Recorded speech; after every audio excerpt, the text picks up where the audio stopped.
Welcome back, creeps. Say hello. Hey. So this week we are recording on video, as you can see here, not just audio.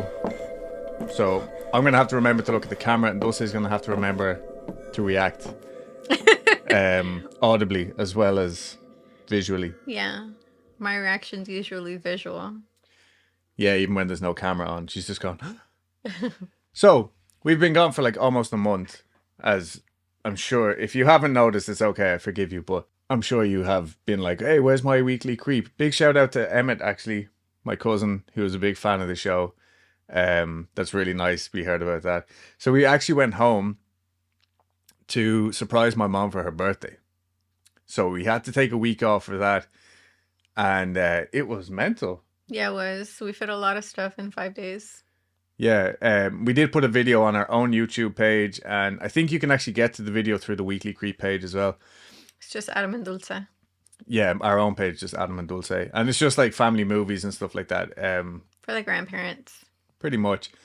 And for when I start to lose my memory and I can go back and watch over it. There's lots of cute videos of Sophia, my niece, and then my sister pretty much took over most of the video, and it was pretty funny though, I'm not gonna lie. Since I have been doing Weekly Creep stuff. I've been like doing it all in the background, but as well at work, my job is like super mundane. Okay, like ridiculously boring. But we'll set up an iPad or whatever, and we'll sit there, like we'll have a documentary or something on in the background. Not all the time, but just sometimes.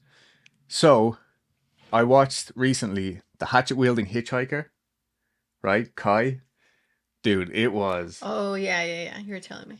Yeah, smash. It was like, first of all, I actually, as a true crime podcaster, I Well, you guess, yeah. I mean, you've been doing it for 2.5 years, Adam. I think it's fair to call yourself that.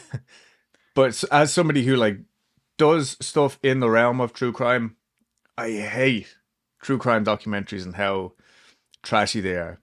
This one had me on like the edge of my seat the whole time. I was like, what? And all because I actually remembered the dude going viral in that video. Oh, okay. Right? So he was like this hippie guy anyway. His name wasn't actually Kai. I can't even remember what his whole name was. But if anybody has watched it, let me know in the comments. I'd love to actually maybe do a little update on it or something. Maybe like a mini Weekly Creep in the future. We also watched, that one's on Netflix, and then we watched There's Something Wrong with Aunt Diane, which I think was on HBO Max. It was horrific. Like, it was really, really bad. I think Stephen King actually wrote a short story about it. But this lady was driving home. They had been camping and she had all her kids in the back of the car. And then next thing they knew, she was like driving the wrong way on the freeway, and she killed all of the kids and herself. Well, one of the kids survived, but the family were in complete denial. The toxicology reports came back that there was alcohol in her system and marijuana. Whoa. But the dad and sister-in-law were like, she would never do that. And then the families of the other people that she killed, because she drove into somebody, they were like, look, we could forgive the fact, like, it's an awful thing that happened. We've lost family members and stuff, but like, we could forgive them if they just accepted the fact that she was drunk. Yeah. And the family just won't accept it, basically. I think I might have heard that. Yeah, it was, like, honestly, it was horrific. And also, like, they were really detailed. Like, showed, like, crime scene photos and stuff. So maybe don't watch that if you're sensitive to that kind of stuff. And then I also watched a documentary about Sriracha. Nice. On Peacock, yeah. Did you find out why there's a shortage? No, actually. But I'm pretty sure there's a shortage of Sriracha because the crop failed. And the chili peppers, I think they actually just use jalapenos. Oh, okay. Yeah. But anyway, that was a lovely half an hour. Kind of heartwarming and stuff. But yeah. Other than that, how are you doing? Pretty good. Nothing much. Streaming every morning? Yeah, I've been doing like a lot of different stuff. Like I've been trying like streaming my morning makeup routines because I like to go all out well, not like full face, but like I do take about 10-15 minutes to do Yeah. my makeup. It's like my me time. At 5:30 in the morning, by the way. Yeah. So I enjoy it. It's my favorite time of the morning. And then I've just been blogging, really. Yeah. Thank you for everybody who bought us books off of our wish list. So when we got home from Ireland, we actually did like a live, so you can watch it. It's on our Instagram. Where we like, oh, we didn't actually unbox them because I didn't want people to know what kind of topics are going to be coming up in the Smart. new year. Yeah. But we did unbox this. This is the book that Haley gave us, and then this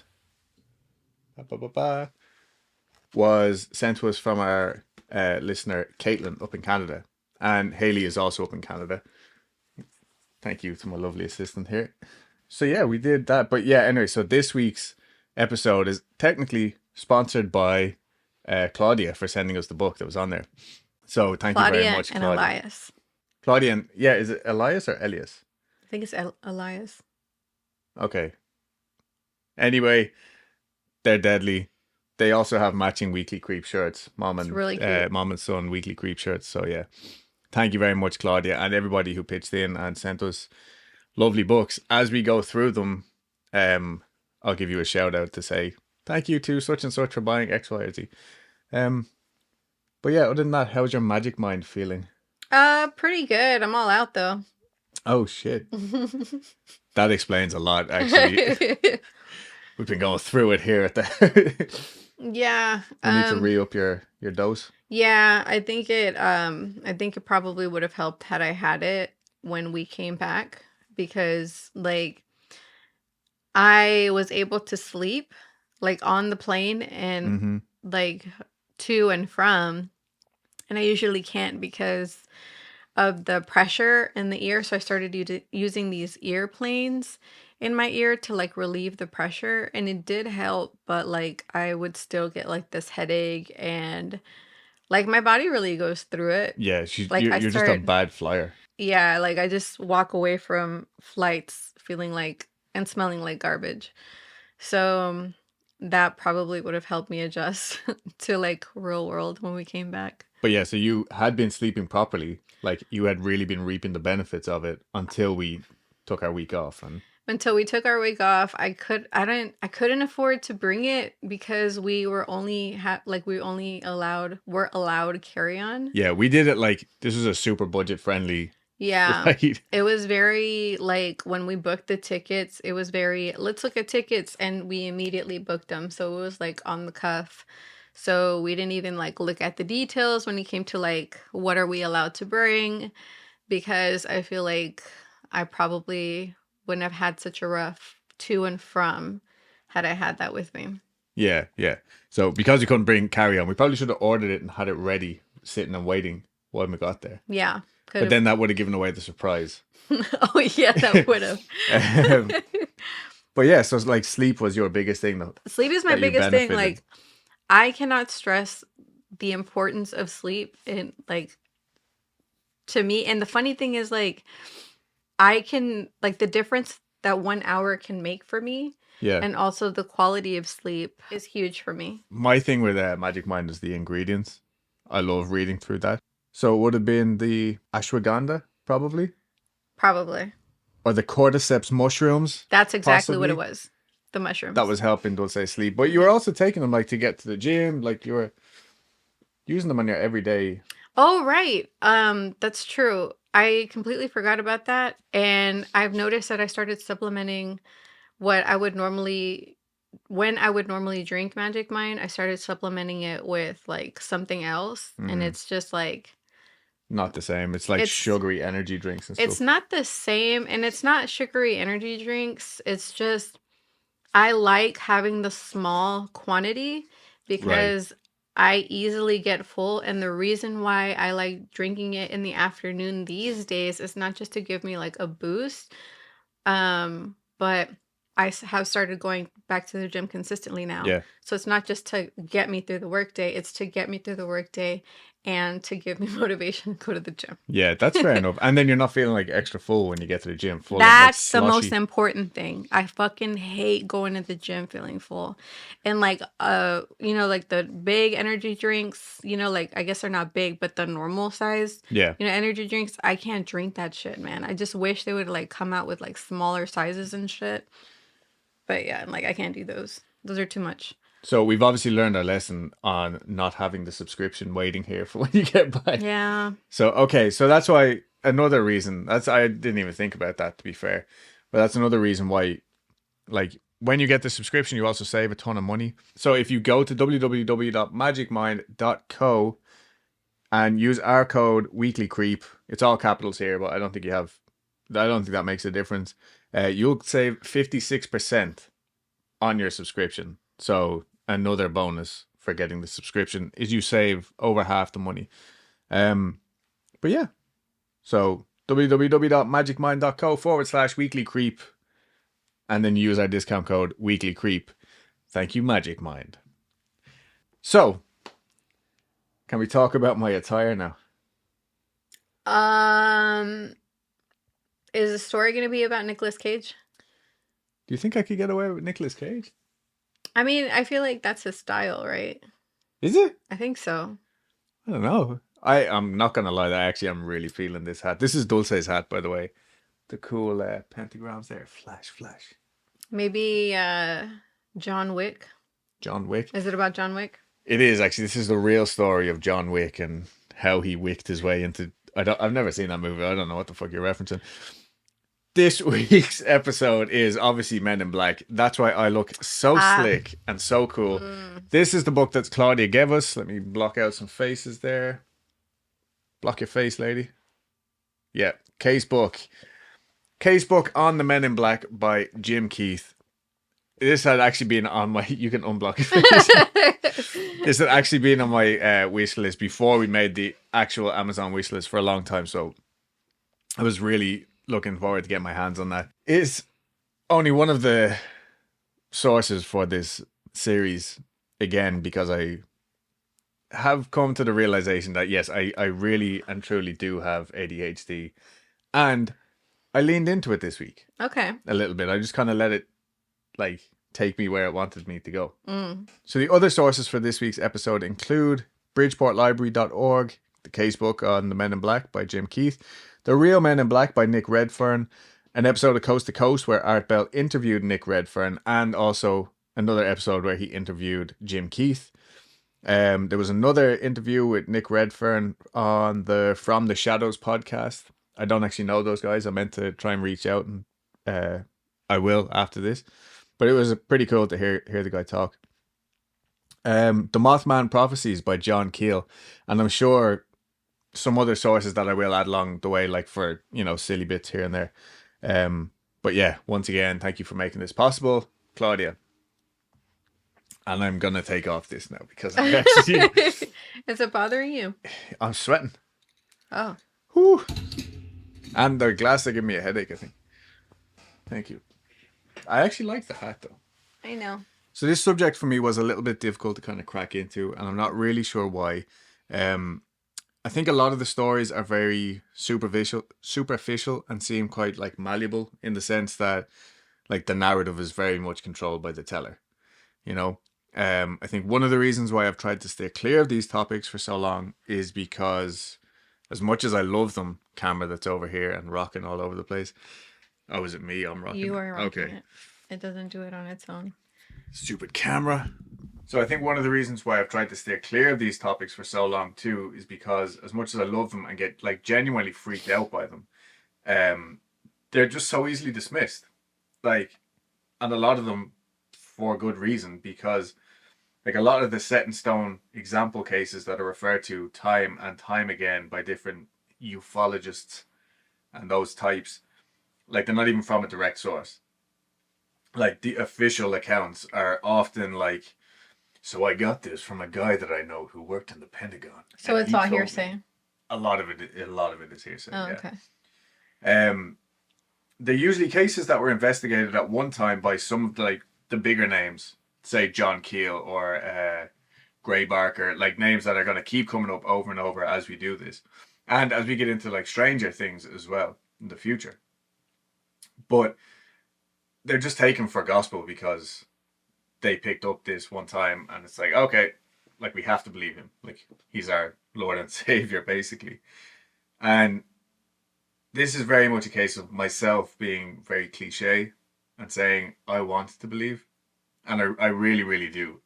I've just become a lot more cynical since doing a lot of the deeper dive things in general. Like, but the first story that anyone really hears about when it comes to the Men in Black is that of Albert Bender.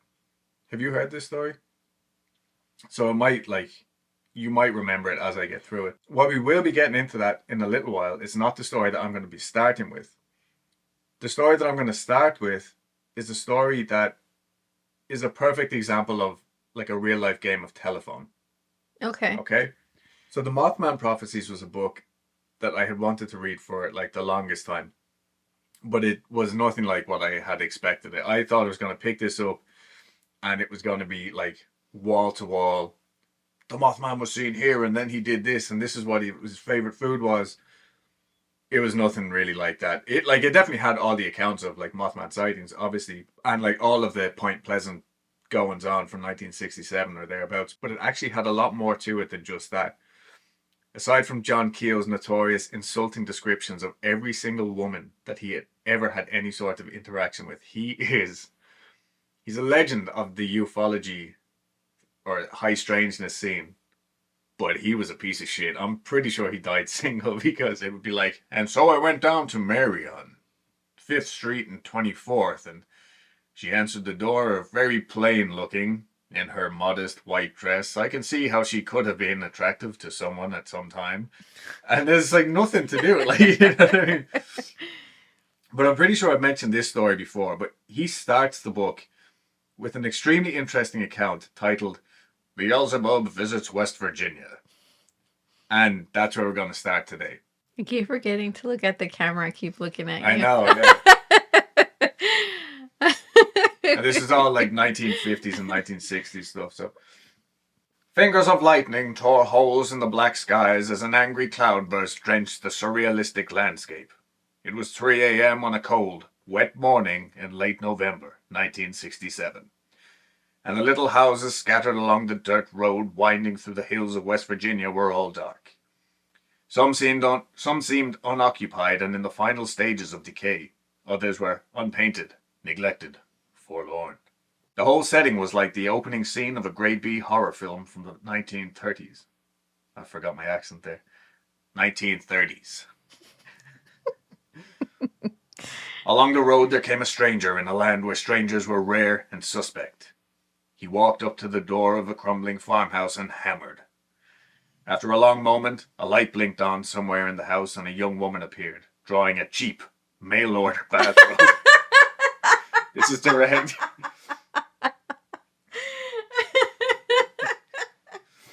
Because he is... He's the worst. He's a bathrobe connoisseur from the yeah. A young woman appeared drawing a cheap mail-order bathrobe tightly about her. She opened the door a crack and her sleep-swollen face winced in fear as she stared at the apparition on her doorstep. He was over 6 feet tall and dressed entirely in black. He wore a black suit, black tie, black hat, and black overcoat. With impractical black dress shoes covered with mud. His face, barely visible in the darkness, sported a neatly trimmed mustache and goatee. The flashes of lightning behind him added an eerie effect. May I use your phone? No. No, watch you be like, may I use your phone? Excuse me, can I use your phone? Hold on, this hasn't been recording. What? This entire time. Are you serious? Yeah. So excuses for the terrible audio this week.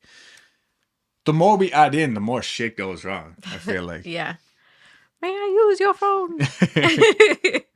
May I use your phone? He asked in a deep baritone. Yeah, that's what I didn't read that either. Okay. May I use your phone? He asked. Let me do the deep voice. May I use your phone? He asked in a deep baritone, his voice lacking the familiar West Virginia accent. The girl gulped silently and backed away. My husband, she mumbled. Talk to my husband. I like your impression of the woman better. She closed the door quickly and backed away into the darkness. Minutes passed. Then she returned, accompanied by a rugged young man hastily buckling his trousers in place. He, too, turned pale at the sight of the stranger. We ain't got no phone here. I don't know what West Virginia sounds like, actually. I guess that's it. Is it? Like, Yeah, I mean, it's backcountry hills? southern. We ain't got no phone here. All right, Forrest. All right. He grunted through the crack in the door just before he slammed it. The couple retreated, murmuring to themselves, and the tall stranger faded into the night. In the days that followed, the young couple told their friends about the apparition. Obviously, they concluded, he had been a fearful omen of some sort. Perhaps he had been the devil himself. 3 weeks later, these two people were dead, among the victims of the worst tragedy ever to strike that section of West Virginia. They were driving across the Silver Bridge which spanned the Ohio River when it suddenly collapsed. Their friends remembered. They remembered. Pepperidge Farm remembered. Their friends remembered. They remembered the story of the bearded stranger in the night. It had, indeed, been a sinister omen. One that confirmed their religious beliefs and superstitions. So a new legend was born. Beelzebub had visited West Virginia on the eve of a terrible tragedy. And that's our first Man in Black story. Oh, Today, okay. we'll be back. I mean, we're going to stay here. We'll be back to that story later. We'll be back to West Virginia later, okay? Okay. They only have one camera. Do you remember reading about the Bermuda Triangle when you were a kid? Yeah, planes would go missing in there. Jim and Pam got lost in there when Michael That's called him for very a true. second there. That isn't that where Amelia Earhart was supposed to like disappear? Yeah, That's it. I actually don't know.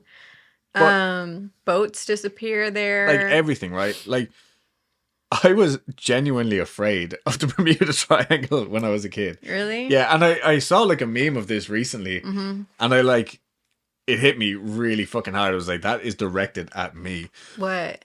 But I don't know, it was just definitely one of those irrational things like, Oh. what if we got lost on our way to Super Value and end up in the Bermuda Triangle and then me and my mom are just never seen again, you know what I mean? At least you'd be with your mom. Yeah, that's true. Although she'd be, sorry mom, you're probably listening.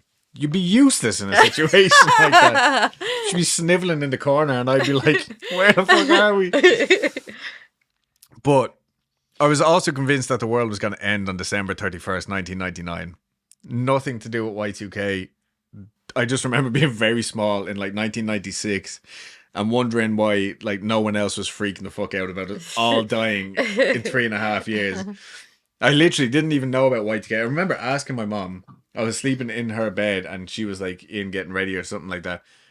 And I was like, Mom, are we starting a new century in like after 1999? And she was like, yeah, like I'm sick of listening to my bollocks.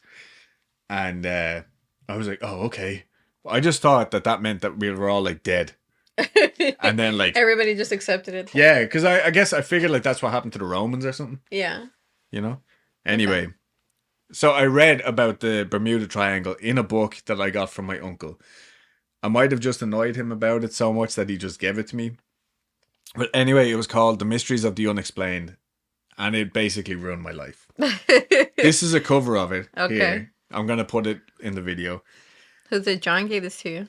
Yeah, I'm pretty sure Johnny had it just in his room. And I was like, oh my God, it looks like I have to get my hands on this book. And I remember like reading it in my granny's back garden. And eventually it led to me sleeping on the floor in my parents' room because I was so afraid that a banshee was going to get me.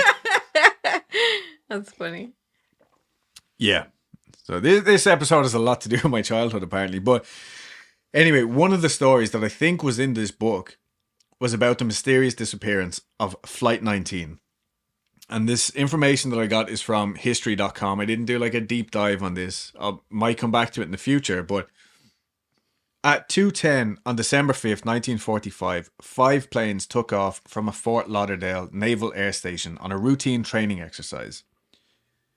It was a 3-hour exercise known as Navigation Problem Number 1. Each plane had 3 well-experienced Marines and naval men, except for one plane that only had 2. The flight's leader was Lieutenant Charles C. Taylor, an experienced pilot and veteran of several combat missions in World War II's Pacific Theater. Why was this?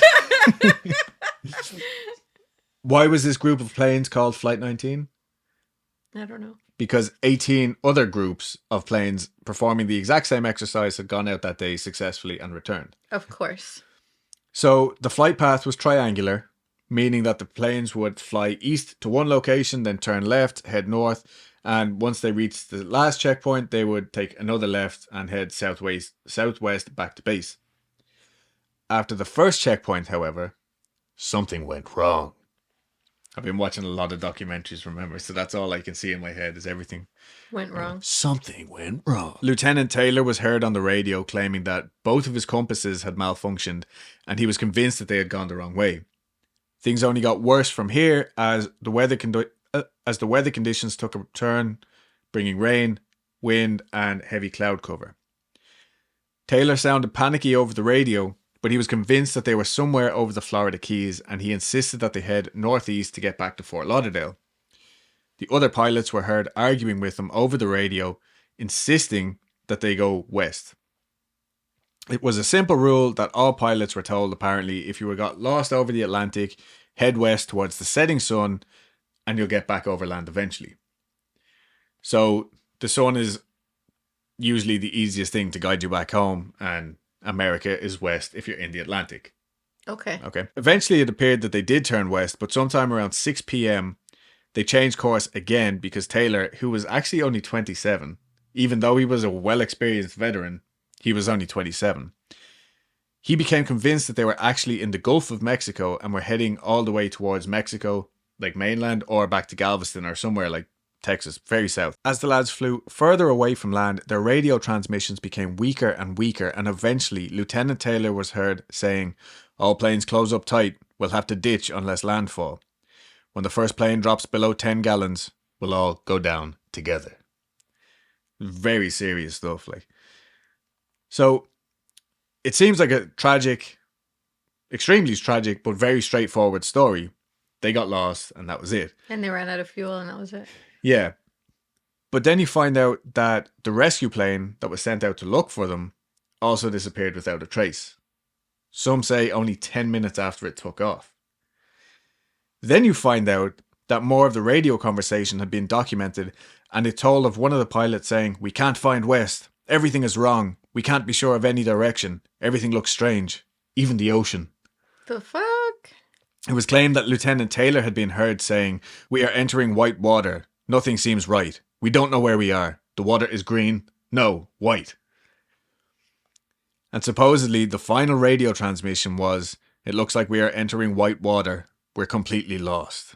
So I did not, and I won't verify any of the sources of this material. I got it from history.com, burnnews.com, and NASFLmuseum.com, which I think was something to do with some flying association in Florida.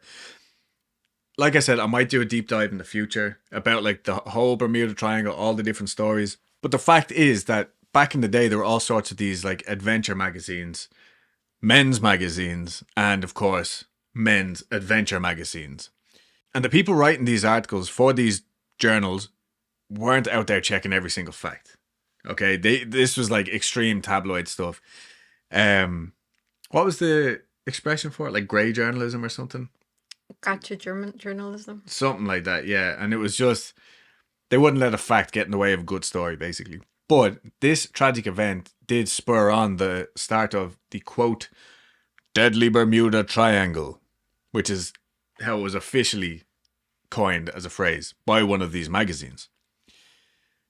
And if we were out there reading about this stuff in the 90s and being completely mind blown, can you imagine just how terrifyingly fascinating it must have been back in the 40s and 50s, right? Like, as it was going on, like your brother was going off to the Air Force to fight and wherever, and then you're hearing about this other more mysterious thing that you can kill a Nazi or whoever war they were fighting, but you can't kill the Bermuda Triangle. I'm surprised they didn't try to like shoot missiles at it, and when I say they, I mean America. Yeah, well, you want to know what my boss suggested the other day? What? So my coworker is going on vacation this week, and to Mexico. And so my boss said, I just don't understand why America doesn't just take Mexico. As in, full on, go over there and invade Mexico. So our vacations can be easier, I guess. Anyway, Albert Bender of Bridgeport, Connecticut was there, man. He was freaking in it, dude. He was living, living it, man. I was loving writing this. Bender was a certified horror freak, and I really believe he would have been, like, we could have been best friends. All right, in another time. He was 23 in 1945, as all of this Bermuda business was going down. And the term Bermuda Triangle, like I said, hadn't even been coined at that point. The whole mystery was still in its infancy. He eventually would go on to read all of the early paranormal investigators' works, with like Charles Fort being his main source, supposedly. Now, if you've ever heard of the magazine 40 Times, this is something that's referenced constantly when you're researching topics like this, or just even the term Fortean actually comes from Charles Fort. Like, this word was created from this man's research, and in a way to like honor him, basically. And Fortean literally means, in the dictionary, of relating to or denoting paranormal phenomena. How fucking cool is that for Charles Fort? Like, now, most accounts say Bender lived with just his stepdad in the top floor of a 3-story house that had been converted into apartments. But some say his mother Ellen lived in the house too. I don't know. Regardless, he lived in his own room in the attic. And I don't think he was a total recluse, but he definitely wasn't like a social butterfly by any means. He spent the majority of his time locked up in his attic room, reading anything and everything paranormal related and scanning the skies for anything strange with his telescope. He was a huge horror fan in general and decorated his attic room like to reflect his true personality. He painted, quote, the faces of grotesque, nightmarish creatures on the walls. He had fake skulls, shrunken heads, fake bats, and God knows what else. Whenever he had a visitor over to see Bender's Chamber of Horrors, as he called it, he would play sound effects like thunder, sobbing, and hissing noises on his record player. Like, I think this just sounds like the coolest night. And it definitely, he wasn't having any hot dates over. You know what I mean? It said that he had toyed with the idea of taking over the entire attic and charging people to come see the haunted house. I would pay, even today, I would pay to go and see that. The locals, though, naturally thought he was a bit of a character, as was the nice phrase back in the day. But some thought he was an absolute menace to their peaceful Connecticut lifestyle. That being said, he apparently showed very obvious symptoms of obsessive compulsive disorder, OCD, needing everything in his chamber of horrors to be exactly where they were supposed to be and becoming extremely irritated if he thought something was even slightly out of place.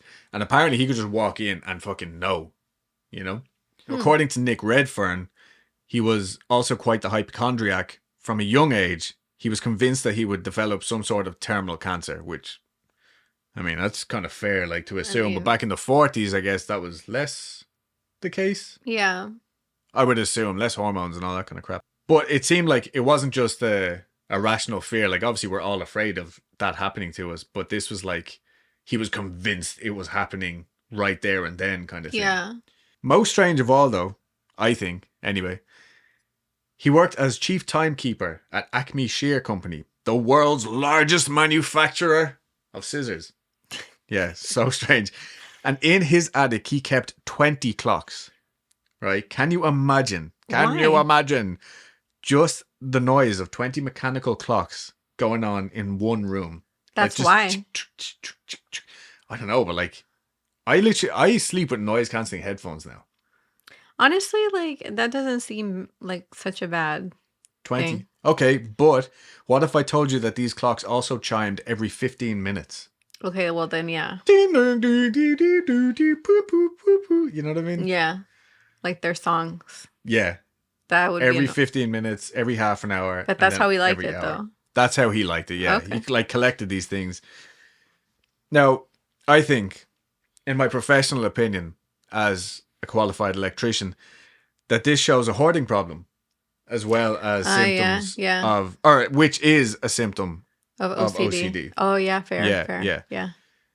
So aside But from all that, yeah, at least they're not like disrupting the neighbors like the rooster we have in the neighborhood. that's true. If you guys hear, I'm actually a fan of the rooster, but I can understand why you would hate the rooster. So like he doesn't just crow during the morning, he crows all day. And I googled it, and apparently they don't just crow in the morning like just to be like, "Hey y'all, sun's Yeah. out." They'll be like he'll crow. The fucking sun is up! But like they crow when they feel like they or their flock are in danger. Oh, well, that makes perfect sense because he's in a neighborhood surrounded by barking dogs all the time. Like they are the ones that alert everyone. Everyone. That makes Yeah. sense. Anyway, I'm a fan of the rooster. Dulce's dad is not a fan of the rooster. No, and it's so funny because he like romanticized living in a farm with lots Yeah. of animals. But it's like he's like, yeah, chickens and roosters, the very basics. Like it's like step one of farm life. Yeah. You acquire these feathered creatures, and he's already like over it. And it's like, I actually also want chickens, and I'm not over it. I would have a rooster as well. But you're right. Albert Bender, to get back to it, was not disrupting his neighbors, as far as we know, with his like sound effects or his chamber of horrors or anything like that. yeah. But aside from all that, like just think of how mad that must all have been, like with 20 clocks all chiming at the same time throughout the night. Yeah. You know what I mean? Like while you're sleeping and all. Anyway, the Bender family were not unfamiliar with tales of the paranormal either. A cousin had claimed to have seen a woman in black in their bedroom as a child, and, quote, another relative in North Pennsylvania had died of a brain hemorrhage that certain members of the family came to believe was due to the actions of a supernatural entity that haunted the shadowy corners of a nearby cemetery. That's a lot of information. It's a lot. So this guy died completely natural causes, and the family for some reason thought that the ghost did it. Really? The ghost in a nearby cemetery. Oh, okay. Sure. I love a good ghost story. I would like to see the evidence and why it correlated. Yeah, you know what I mean? It's not just like, oh, it was Yeah, and in the way it's written, it kind of makes them out to be like, Poor police those work. guys will believe anything, you know? It's almost like poor police work. Yeah, a little bit. In December of 1950, Bender got to work on starting up a worldwide network of UFO investigators, the IFSB, or the International Flying Saucer Bureau. And I think it was officially established in April of 1952. Bender was the president, and his timekeeping buddy from the scissor factory was the vice president. The group would publish a quarterly newsletter called Space Review, which would share UFO sightings, experiences, possible theories, and updates.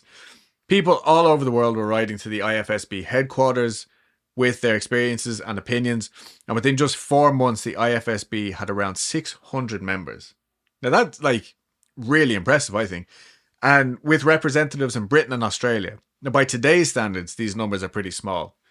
Not much smaller than Weekly Creep numbers, honestly. Like, Yeah, but that's like before internet and that's shit. what I'm saying. Yeah, like that's really impressive. back then, that's phenomenal. And, Especially like with, overseas. yeah, That's pretty like cool. it was a legitimate worldwide so organization. he's like old timey viral. Yeah, pretty much. And like instantly as well. Then something strange began to happen to Mr. Bender. On the night of July 30th, 1952, Albert was home alone when the phone rang. He answered and was met with silence on the other end, but he knew that there was someone there. Well, because someone called. Yeah. But it wasn't like they just called and there was like a dead line. It was like you can hear when there's somebody on the other line. Oh, I you know what see, mean? I see, yeah. Yes. And John Keel actually says, this is not a quote, but it's like, when it comes to mysterious phone calls, you can tell the difference between a perverted masturbator and a UFO like encounter, basically. Can you know? Yeah. So I guess he had a lot of both. Yeah. Suddenly, Bender's head started throbbing severely, and he felt the room begin to spin. He hung up and went straight to bed, hoping for the dizzy spell to pass. A few days later, he was walking home from the cinema when he began to get the overwhelming feeling of being followed. He made it back to the house with no issues, and his stepdad was already asleep, so he quietly made his way to the attic, only to find an eerie glow emanating from the gap below the door to his room.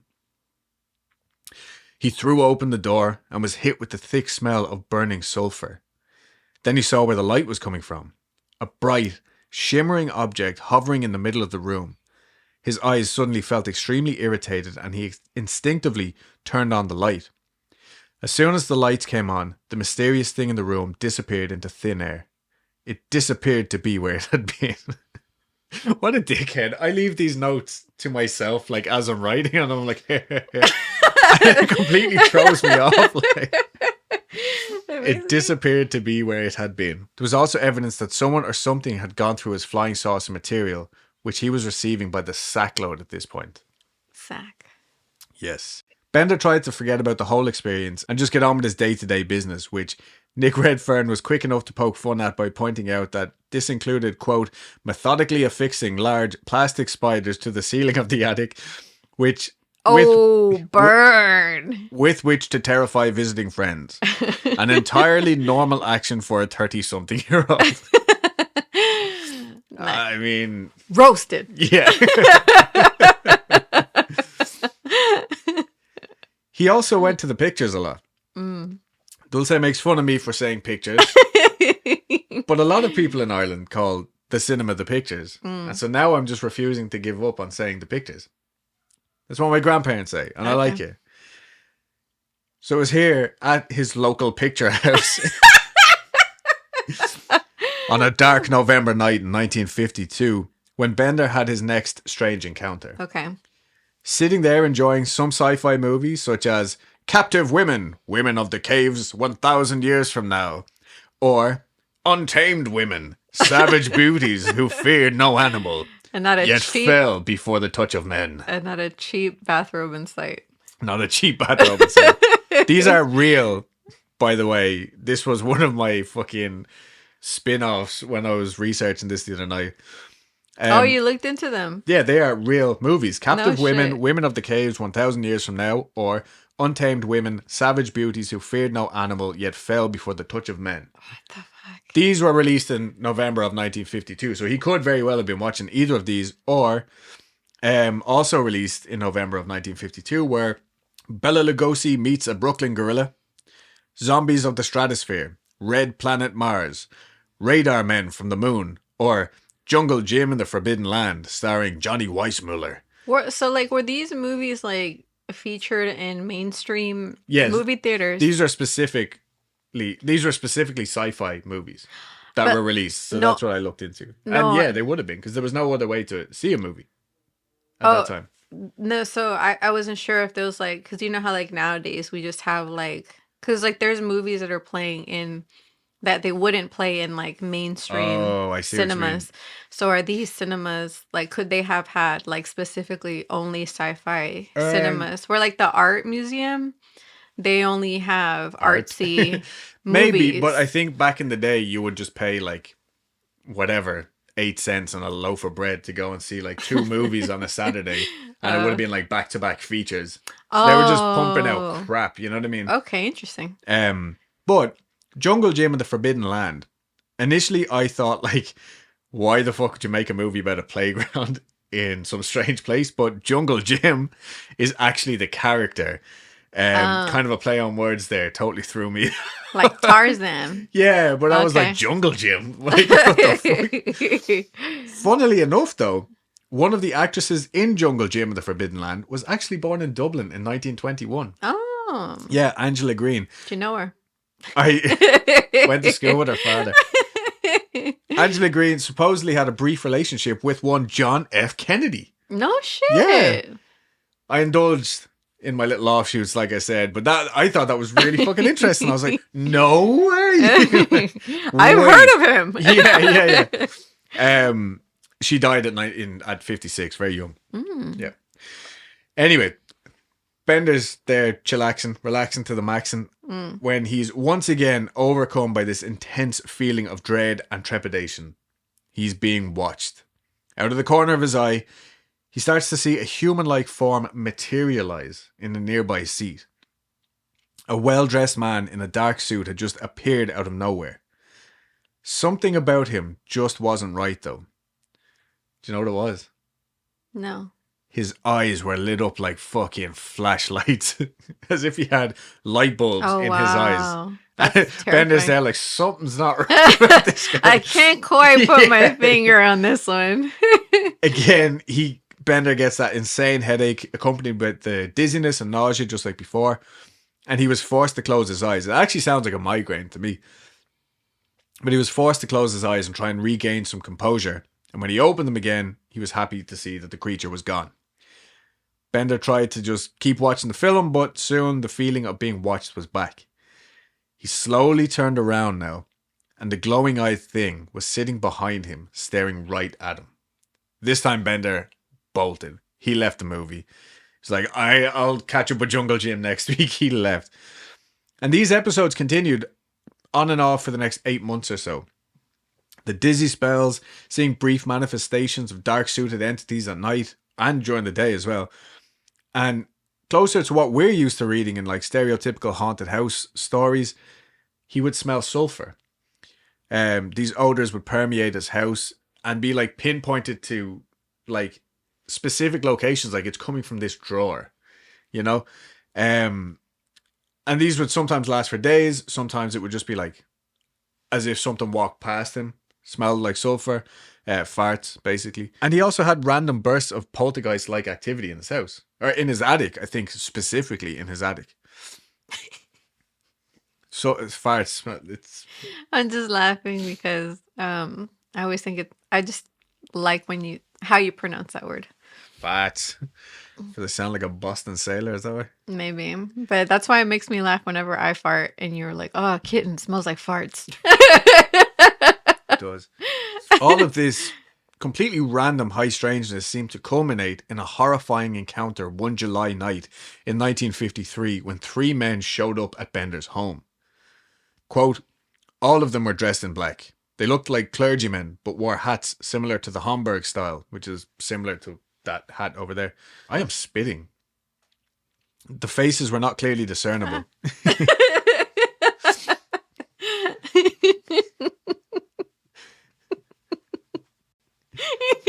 You like that? Yeah. The faces were not clearly discernible, for the hats partly hid and shaded them. The eyes of all 3 figures suddenly lit up like flashlight bulbs, and all of these were focused on me. They seemed to burn into my very soul. Now, these things had just appeared in his room. He had been overwhelmed by one of his dizzy spells, and I think they just like materialized. Now, initially Bender wasn't so forthcoming about this event. He stated that he had been visited by 3 men late at night who basically flashed their badges and told him to stop all UFO research or else. In the October release of Space Review, he released a message saying that Space Review and the IFSB was coming... and the IFSB was coming to a close. That's how you should do your mind... Or your magic mind. Your magic mind as... Yeah. That's how you should say it. But they released a message saying that Space Review and the IFSB was coming to an end. He had stumbled across the truth behind all of the UFO activity, but in doing so had evoked a visit from these mysterious visitors and had been sworn to secrecy, but that eventually the truth would come out once this like mysterious project was dealt with. In a quote from that issue of Space Review, Bender says, "We would like to print the full story in Space Review, but because of the nature of the information, we are sorry that we have been advised in the negative. We advise those engaged in saucer work to please be very cautious." Saucer work was the delightful term that used to be ufology. That's really cool. I much prefer saucer work. Me too. In 1956, Gray Barker, who was a member of the IFSB, also claimed he had been visited by a very real member of the government inquiring about his saucer work, published "They Knew Too Much About Flying Saucers," which had the full account of what actually happened that night, which is roughly what I just told you there. He had said that these mysterious men were government officials, or G-men, as was the lingo of the time, but he heavily insinuated that they were from some branch of the FBI. Now, I think the FBI back then, like now it's like, oh fuck, like going to get done for tax evasion because of the FBI. But back then, like the FBI was a scary branch of the government. Yeah, because they weren't really regulated. Yeah. This was actually during Hoover's time, I think. Yeah, they could just do whatever the hell they wanted. Pretty much. But in 1962, Bender told his true account. He published his own book, Flying Saucers and the Three Men. In this, Bender said that the Men in Black had communicated telepathically to him. This lengthy message. Hold on, I gotta read it out of this book. You have dedicated yourself to the solution of the strange problem of unidentified objects in your atmosphere. Your interest is deep and sincere, and you have devoted many hours to it. And you have devoted many hours to it. We also know that such interest and determination might lead to something that could bring you harm. We feel that you are a very good contact for us on your planet of Earth. You are an average person, and we know that what we tell you and show you will not be believed by anyone you might tell. You are not a person of great renown on your planet. Therefore, we have nothing to fear at present. Yeah. Roasted. Yeah. That's what the other three guys are doing in the back. Oh! They're like, oh! We have a purpose for being here, and we will be here for some time yet. We must not be disturbed in our ultimate goal. As you see us here, we are not in our natural form. We have found it necessary to take on the look of your people while we are here. This is mainly used as a means of returning here without being detected by anyone. We have made numerous contacts with Earth by means of craft from our own base, and at present we have craft hidden in a remote spot of your planet. We have found it necessary to go to great extremes at times to frighten off your Earth people, and it has resulted in their deaths. We also found it necessary to carry off Earth people to use their bodies to disguise our own. Does that sound familiar? Because it should. The movie Men in Black. That's exactly what happened. Yeah, because they climb into the roach people, climb in. Yeah. People's And then bodies. that dude with the... Yeah, anyway. Yeah. We wish to keep in touch with you and tell you many things because one day you will write about this. And we are certain that nobody will believe you.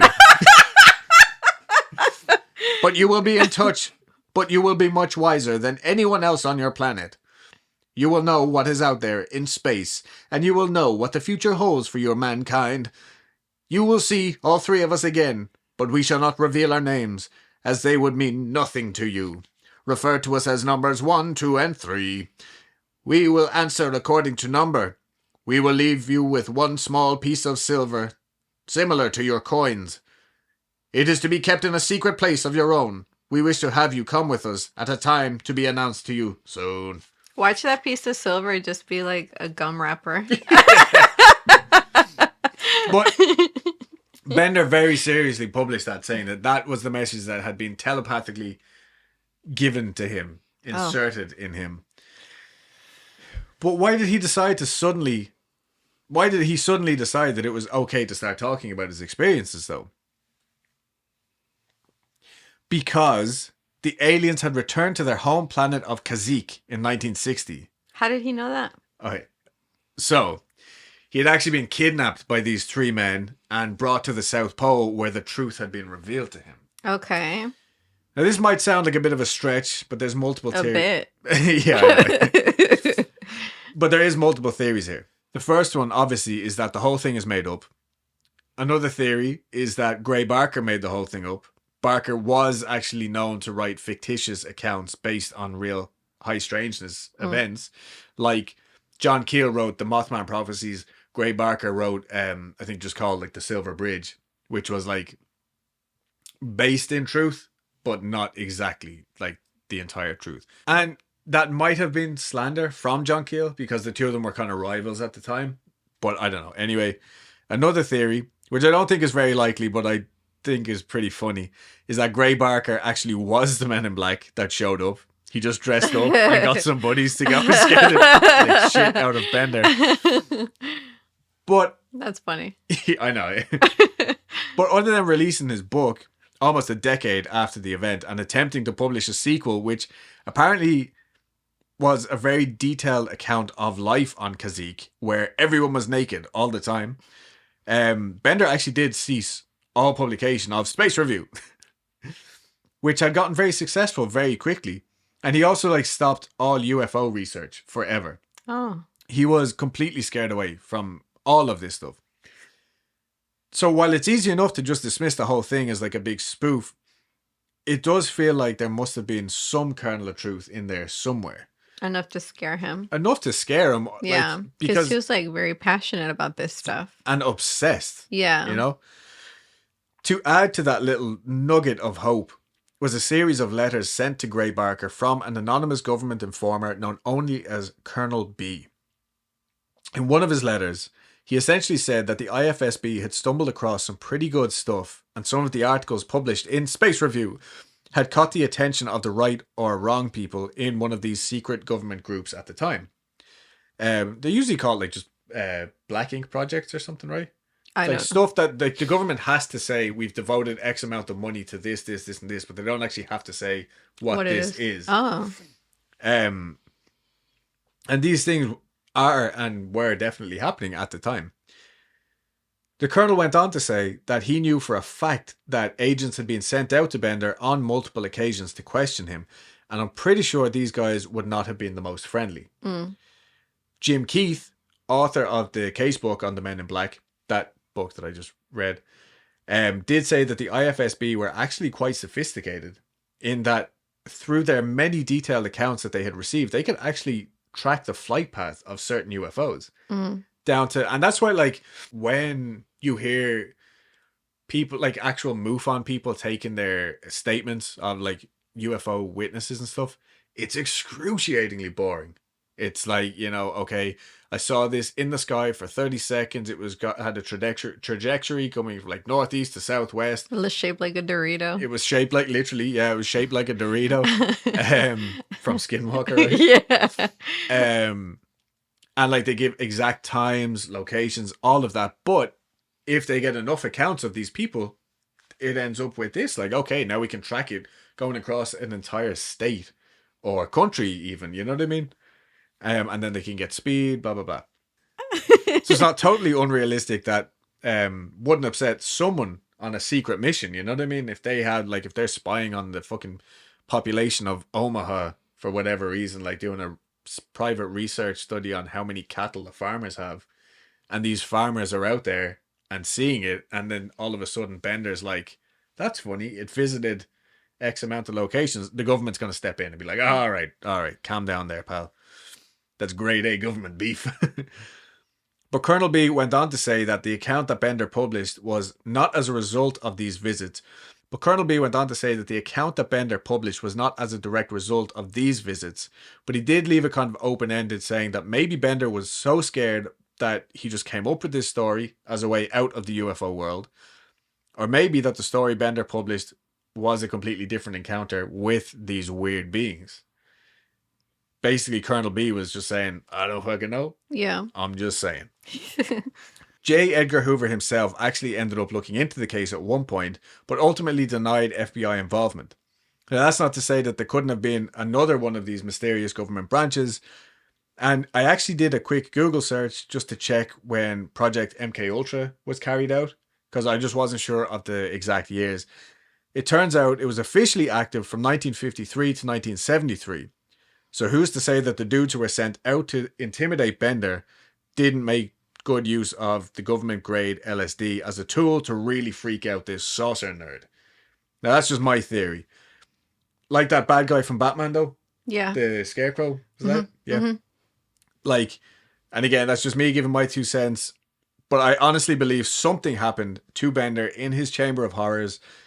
I just don't know that I believe every aspect of the story. Yeah.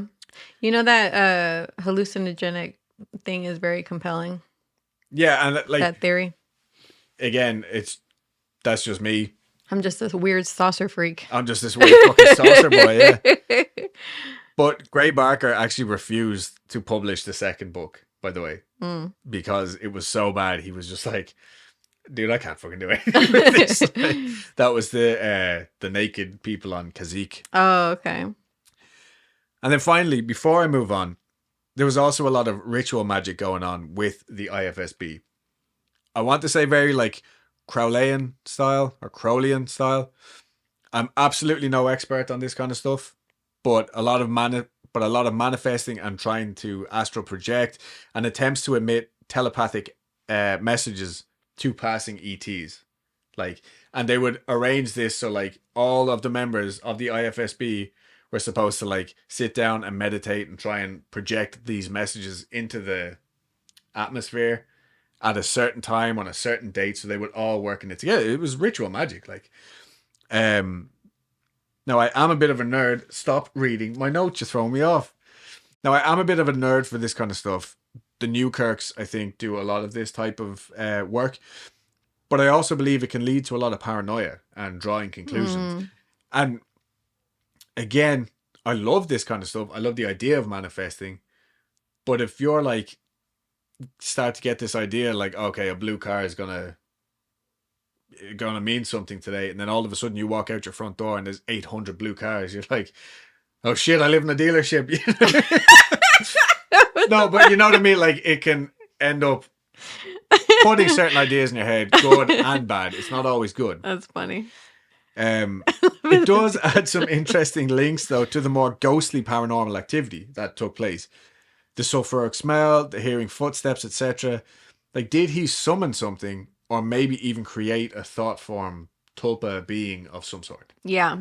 You know, through this magic. Yeah. See, I want to live in a world where that's possible. I think we do. Yeah. But I think it's a very deep subject. I don't know, like, especially when it comes to like all the mental health issues and stuff. Like, this guy clearly was displaying certain symptoms and all. But Bender certainly wasn't the only one to experience the poltergeist activity. And again, this is like my bread and butter stuff. I love that like this is rooted in everything, you know? Like almost any high strangeness story, there's some weird ghostly activity going on. Take, for example, Skinwalker Ranch. That was just a gallimaufry of paranormal activity. That was a word that I looked up the other day because I was trying to think of a more sophisticated way of saying fuck ton. But Skinwalker Ranch was a real like smorgasbord of high strangeness of any and all types that kind of broke the barrier between ghost stories, UFO encounters, Bigfoot, and just high strangeness in general. That's true. For me personally. Like, you know what I mean? It kind of like clicked this thing and I was like, of course they can all be related. Yeah. Yeah. Brad Steiger is listed as an MIB authority.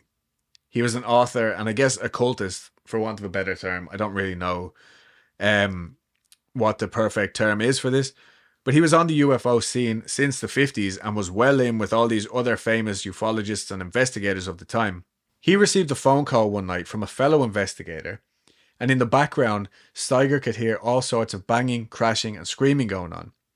His friend told him that his fiancée had had a close sighting of a UFO, and when they got home, the place was being destroyed by what they could only describe as poltergeist-like activity. Oh, wow. The Steiger gave him some advice on how to handle it. I guess he just treated it as he would treat any ghost-type haunting. And surprisingly enough, it all seemed to calm down. But as soon as he hung up the phone, however, Steiger's own office just started going mental. Even causing a huge crack to appear in the ceiling. Like, that's how intense this poltergeist activity was. According to Steiger, he just shouted, "Cut it the hell out!" And that was the end of it. And another night, pictures started flying off the walls and all this crazy crap again. And he simply said, "Leave me alone." And everything stopped immediately. And I'm pretty sure that that's a story that Jim Harold loves to tell.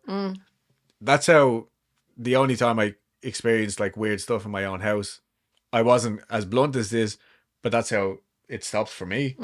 Was saying, "Please stop." You know? In 2008, Raven Mindel was in her apartment talking with her husband when he suddenly felt a random isolated rush of wind go past him, which he described as feeling like someone walking past him briskly. Weird, but they just got on with it anyway. A week later, Raven was outside playing frisbee when she witnessed two men, dressed all in black, coming out of the vacant apartment across from her own. One looked to be in his late 20s to early 30s, while the other was around 20 years older. They had black briefcases, and proceeded to walk away and get into a black Lincoln before driving away quickly. The family were plagued with paranormal activity almost immediately, and over the next few weeks, the telephone would ring, but of course there would be no one on the other line.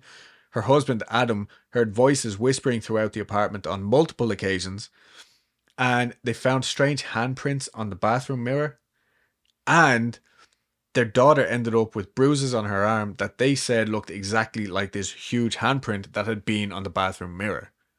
Terrifying. Raven kept a journal where she documented all of these experiences because she was pretty invested in her own UFO research at the time. So this kind of stuff happens to people who get involved in this kind of stuff, basically. So she was already intelligent enough, no, intelligence not the right word. She was already savvy enough to start a journal as soon as she felt something was not right. And she became convinced that these were intentional warning signs to get her to stop. Specifically looking into UFO things. Most terrifying of all, though, in my opinion, was while she was out walking her dog one day, a very nice black car appeared to be following her. Naturally, this freaked her out, but then they started stopping the car right beside her. So I think she would walk a little bit, they would pull up, stop, look at her, she would walk on, and this kind of went on. But when the younger man took off his seatbelt and looked like he was about to get out, Raven quickly pulled out her phone and started walking away towards some nearby building. And when she looked back, they were just gone. Like, car, the two men, everything had just vanished. Her belief that the paranormal activity was linked to these two weirdos was only strengthened when her and her family moved out of that apartment, and only 2 days after moving into a new house, they saw, quote, a strange ball of light come down right over them in the sky while they were outside. They felt it was a definite sign that someone or something was just letting them know that they were still being monitored. Again, I feel like we read this in Skinwalker Ranch. Yeah. She stopped all of her UFO research and the strangeness died down. But that intense feeling seems to be a very common occurrence in a lot of accounts. Also, like just the feeling of dread at being physically near or seeing a man in black. Or a men in black. It's really hard to say. Or a black-eyed kid. Or a black-eyed kid. A lot of that is kind of linked, yeah. And I think this leans into the telepathy thing. But we'll get back to that next week with a lot more intense accounts. And also very funny stuff, like, as well. I really enjoyed this one. I like the era that it's in. Like, just the whole 1950s and there's Space flying review. saucers. Yeah, you know what I mean? Everything sounds like this. But yeah, so hopefully everybody enjoyed. If this video doesn't take too long to edit, which I don't think it should, we'll continue doing it like this for a little while. I am going to try and get back into weekly episodes, like every day, every this day or whatever. But just bear with me while I try and figure that out. And yeah, thanks everybody for sticking with us through the break. And thanks for all the lovely messages that we've been getting. We got one the other day from somebody just saying, I just listened to all your stuff and here's a story. We have a few listener stories actually in the catalogue now. So we'll definitely get the titillating tales out soon. And that's it, right? Yeah, that's good. All right. Bye. Bye. Oh, it's the fucking ice cream man. The cunt. The ice cream man. The bane of my existence. Stop reading my notes. Oh. You look at the camera. That's cute. Scooch over. Scooch closer. Okay. Thank you, lovely assistant. The background. I'm trying to get through this. I'm telling you the story. Stop trying to read it.